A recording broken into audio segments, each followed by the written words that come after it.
Bora mergulhar de cabeça nos princípios de alta performance do Guto Galamba. A abordagem dele, olha, é direta, é provocadora e com certeza desafia muito do que a gente costuma pensar sobre sucesso. Então se prepara, porque o papo aqui é profundo.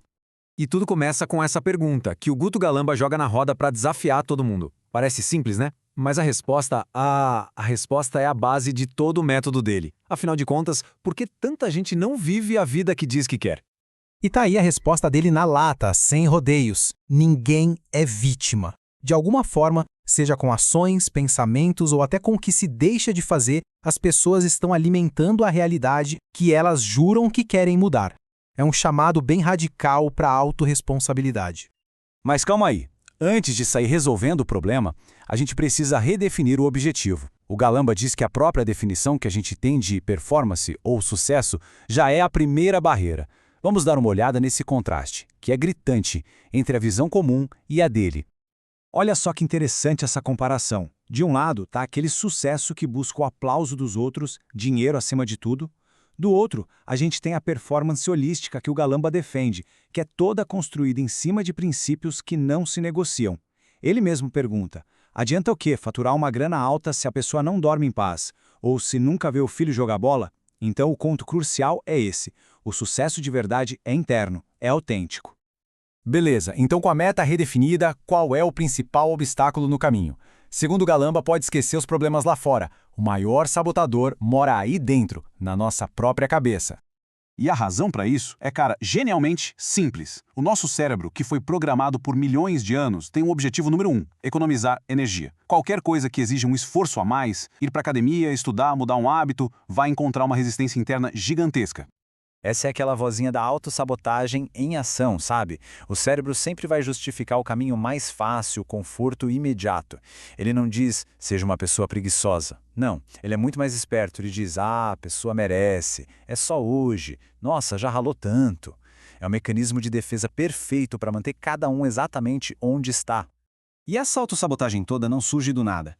O Galamba identifica 3 crenças fundamentais que funcionam como se fossem âncoras, sabe? Segurando a gente no lugar. Vamos analisar cada uma delas.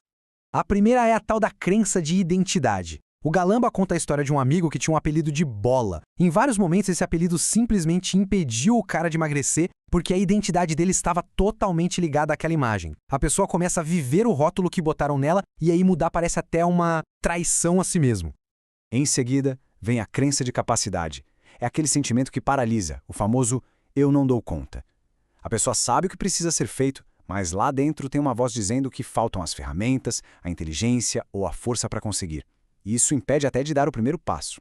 E por último, a crença de merecimento, que talvez seja a mais sutil e poderosa de todas. O Galamba conta que, quando ele se mudou para uma casa bem grande, a própria mãe, com todo amor, perguntou: "Meu filho, isso não é muito para alguém como a gente?" Essa ideia de que sucesso não é para certo tipo de gente, de que não se é digno. E isso leva a pessoas a se sabotar bem na hora que as oportunidades aparecem.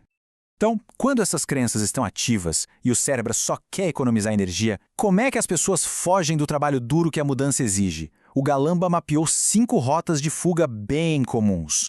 Dá uma olhada nessa lista. Isso aqui não é só sobre hábitos, são mecanismos de fuga. Pensa só, o dia foi difícil.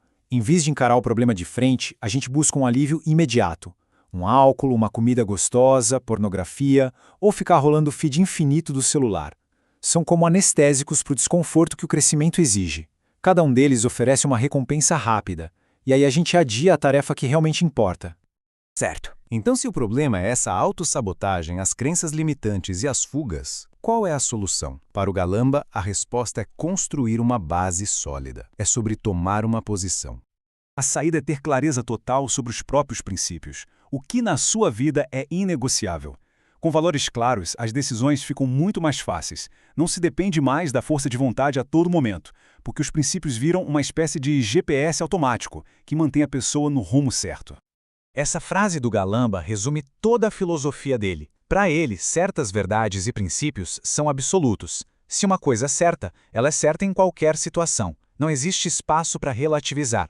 No momento em que a gente começa a relativizar o que é certo, a gente abre a porta para justificar o que é errado. Tem um exemplo perfeito disso no filme Até o Último Homem. O protagonista, no meio do caos da guerra, com fome, sob pressão, se recusa a comer carne porque isso feria os valores dele. A pergunta que fica é: quem a gente é quando a situação aperta? Os nossos princípios mudam com a pressão ou eles se mantêm firmes? E aqui a gente chega numa das orientações mais práticas de todas. O cérebro precisa de um destino. Sem um rumo claro, qualquer caminho serve, e ele sempre vai escolher o mais fácil. Então, quando se cria uma visão bem detalhada do futuro, a casa, o corpo, a rotina, isso dá ao cérebro um alvo, e aí ele para de sabotar e começa a procurar caminhos para chegar lá. Para a gente fechar, fica uma reflexão. A alta performance, segundo Guto Galamba, começa quando a gente para de alimentar a vida que não quer mais. E isso exige coragem para encarar verdades desconfortáveis. A questão, no fim das contas, não é nem o que fazer, mas sim qual verdade cada um está evitando enxergar.